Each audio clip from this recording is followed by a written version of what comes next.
Welcome to Advanced Purple Belt. Right now what we're going to do is we're going to do the extension to win the second part of the kata.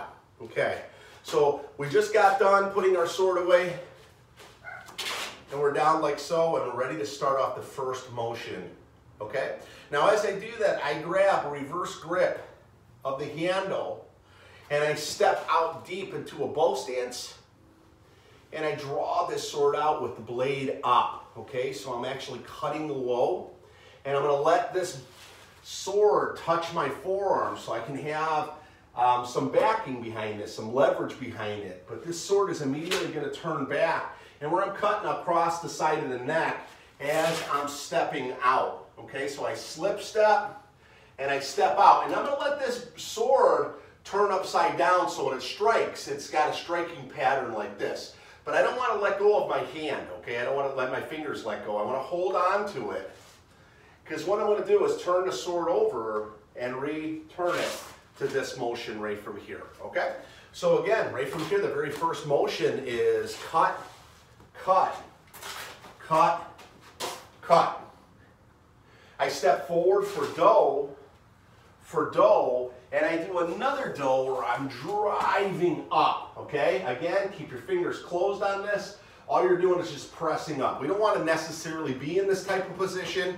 You can imagine if a sword's coming in on top of your sword, the notches that it's going to put in there. Nobody would want to jeopardize your sword. You wouldn't want to do that. You wouldn't want to have to sand that out or, you know, file that out with a stone or whatever, even if you could, okay? Plus, it obviously would compromise the integrity and the strength of your blade, the more nicks that it has in there.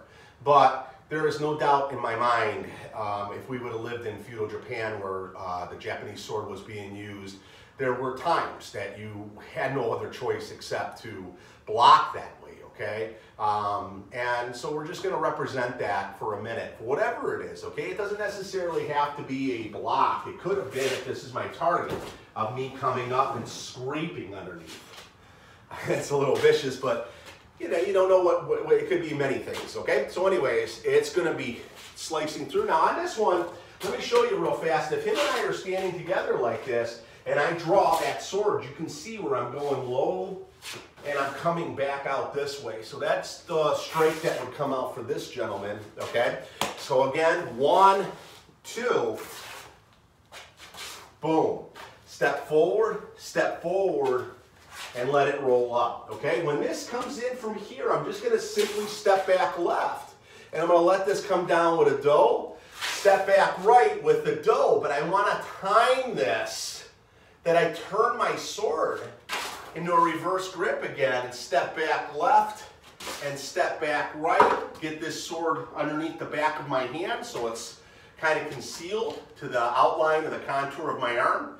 I'm gonna step forward, and let this strike come up this way as I step back, and let this strike come again, reverse it, and right back in the Seigan no Kamae, okay? Now I'm going to repeat something very similar to that motion that I just did right now, but I'm going to backtrack again real fast and go to the beginning of the kata of the second part of the kata, okay? So 1, 2, 3, 4, 5, 6, 7, as I step back.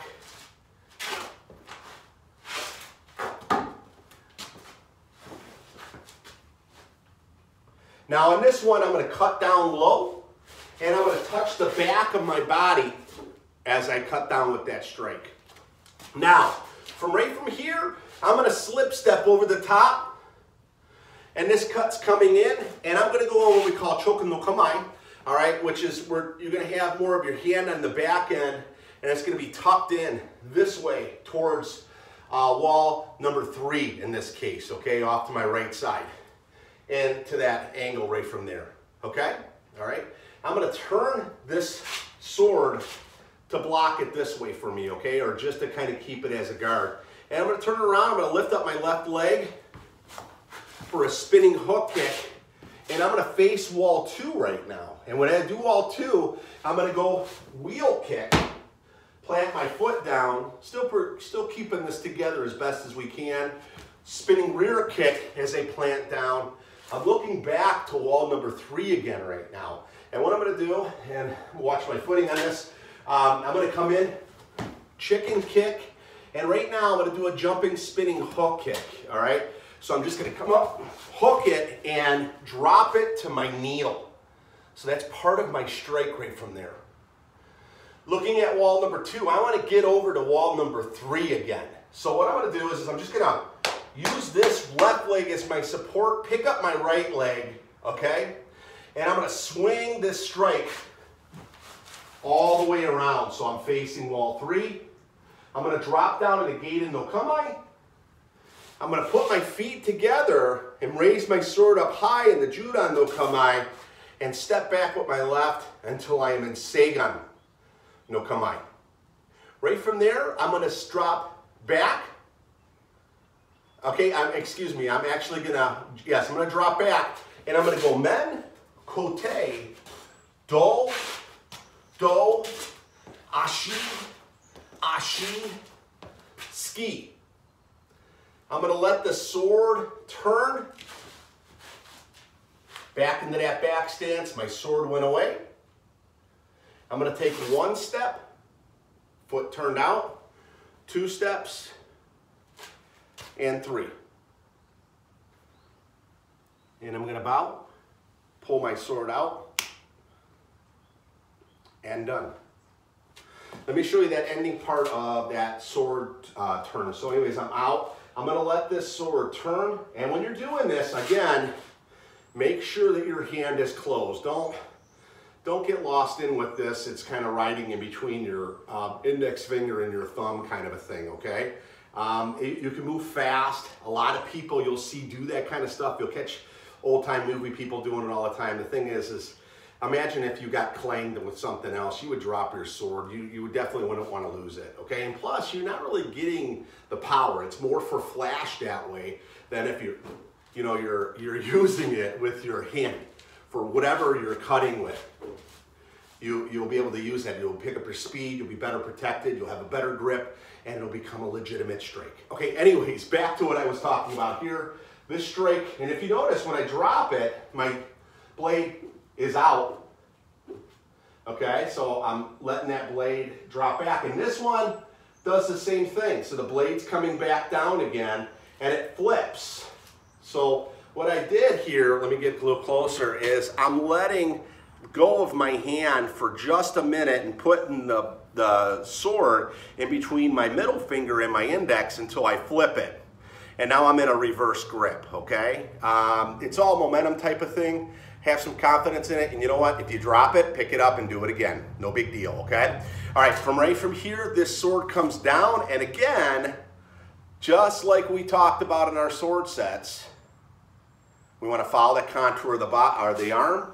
The sword will come back on out and find its place back in and lock it, okay? Just lock it in a position for right now, okay?